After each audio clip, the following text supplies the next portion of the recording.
আজি মোৰ শ্ৰীমতীয়ে কালি অসমৰ মুখ্যমন্ত্ৰীয়ে ইয়াত প্ৰত্যাহ্বান জনাইছিলে, মই প্ৰত্যাহ্বান জনাইছিলোঁ যে মোৰ শ্ৰীমতী গীতাশ্ৰী তামুলীৰ যিটো চাকৰি তাৰ এপইণ্টমেণ্টত কিবা কেলেংকাৰী আছে যদি তদন্ত কৰিব লাগে।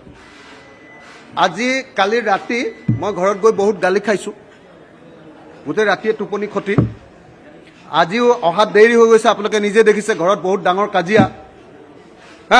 কৈছে যে তোৰ কাৰণে ৱাইফে কৈছে যে তোৰ কাৰণে মোৰ ইজ্জত হানি হৈছে।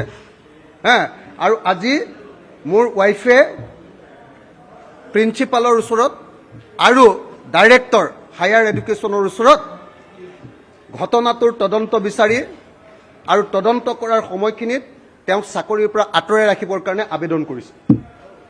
এতিয়া আবেদন কৰিবলৈ গৈছে, কৰা নাই, এতিয়া চাগে পালেগে যেন পাওঁ, ডিউটি